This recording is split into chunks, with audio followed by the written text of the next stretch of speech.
Hey, what's up? It's your boy Paul Van's Wheel with his new high visibility shirts. And we're starting the day off with hot chocolate. So, I thought I'd be making a vlog about my biggest ride to date. It's going to be about 710 kilometers. I'll keep you posted. Here are the tools I'm taking with on the ride. We've got a tube here, 2 tire levers, patch kit. This is a chain tool, and this tool holds the chain in place when you replace the quick link. And I've got 2 quick links over here. We've got a small squirt lube, multi-tool and scissor for opening some packets, and the trusty pump. Alright, so fuel on the bike. I've got these bags of brown sugar. This is a 500 grams, so I'm taking 4 of these. It works out to 2 kilos of brown sugar. It's about 8,000 calories. And I like this brown sugar. It's more expensive, obviously, but it tastes really good. It's got some minerals, vitamins, electrolytes, so it'll help keep me topped up all the way to the end. And the reason I'm taking it is because it's just a lot quicker to drink than stopping at the supermarket and looking for food to buy. And when you're going on these long trips, always remember to take at least 1 cat with you. Going to start the ride with an overflowing glycogen tank. So I've got the bananas and Satan's powder there. Bike is set up, ready to go. Got the 2 pannier bags on the back, 2 bottles, and the handlebar bag at the front for the battery pack. And it is almost 8 o'clock in the morning. That's when I plan to leave. And I am using Komoot for navigation. I had a couple of motives for doing this bike tour. The first one was to see my mate, who I haven't seen for a couple of years. Me and him go way back, to first grade actually, so we've known each other for nearly 30 years. Coming up to 30 years now. It's crazy how quick the time has gone by. And you can see here I'm riding without a shirt, and that's so I can get some vitamin D on the skin. And I usually cover up at about 10 a.m. You can see the hydration is looking strong over there. When you aren't living in fear, you'll be pissing clear.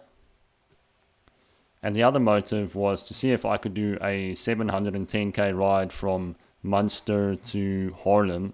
I said in the video title, from Colmar to Amsterdam. It's just because Munster and Haarlem are not as well known towns/cities as Colmar and Amsterdam are.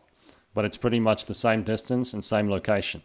So a quick stop to get the sun protection gear going, and just plug the phone in so that it can charge a bit.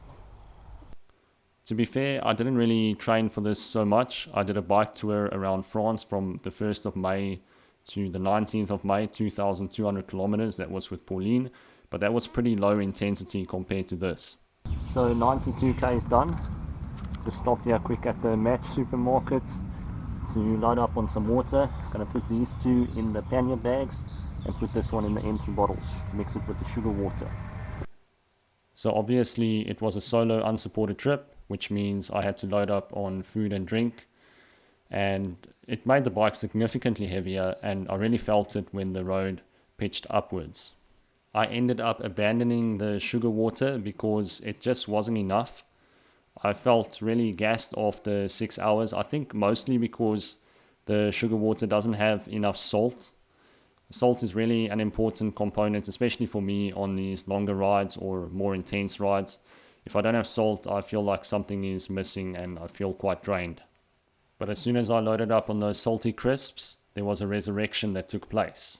For those of you who've been checking out my channel for quite some time, you would know that my previous longest ride was actually a 500k ride, and that was a border run where I went from Chiang Mai to the Golden Triangle and back so that I could renew my visa and keep staying in Thailand. And that was a long ride, but I didn't quite ride all the way through the night.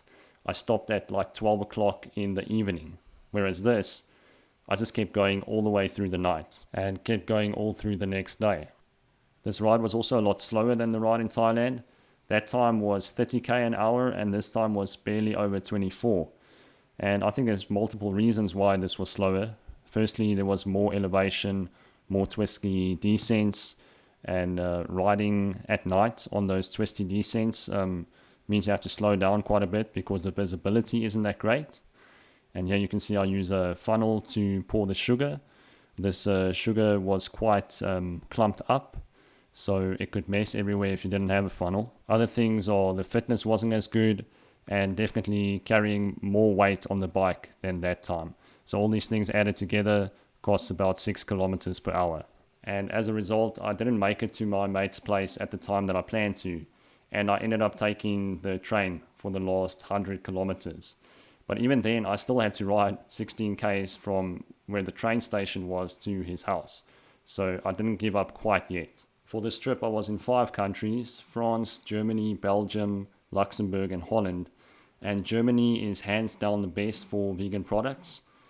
Holland is second, and then Belgium, and then Luxembourg, and then France. But even in France, you can always get vegan products, and you can see here I was drafting this guy. He was like, what the fuck is this fun rider doing sitting on my wheel with his fucking fat pannier bags and his beach shorts? I have to drop this cunt.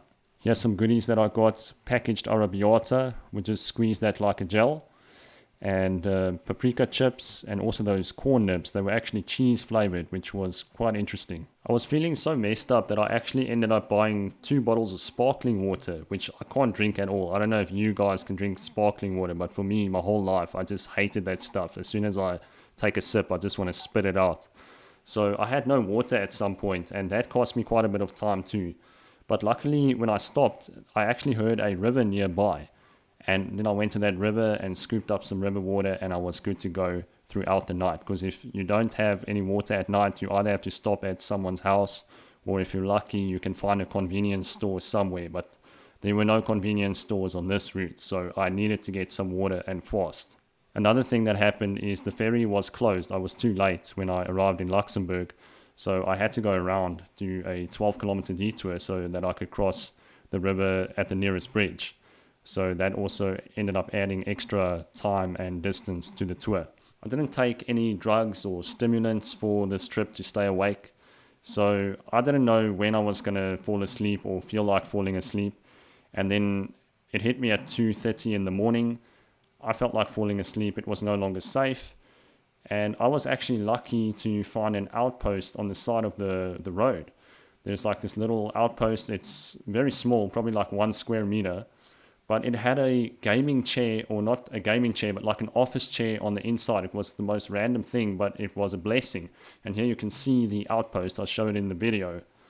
But you can't actually see it so well. But you climb up this ladder and then you just go inside and you can actually shut the door. It was really cold at that time. It was 6 degrees in the morning. So I was definitely freezing a bit. I didn't have the right attire to cope with the cold. So I ended up just using my rain jacket, and that sort of got me through. For the totality of the ride, I ended up taking 3 20-minute naps whenever I felt like falling asleep on the bike, and that seemed to do the trick. Every time I took a nap, I felt good to go again. There he is! Real deal Van's wheel, eh? You can pull in there on the corner, eh? On the corner? There. Yeah, I'll come open for you now, bro. Here are the stats for going there and coming back. On the way back, I just slept over at a youth hostel. So I broke it up into 2 days, 400k the one day, 240 the next day. And I just want to say that Komoot is a fantastic app, not sponsored. You just pay $30 and then you've got navigation for a lifetime. I hope you found some value in this video. Chat soon.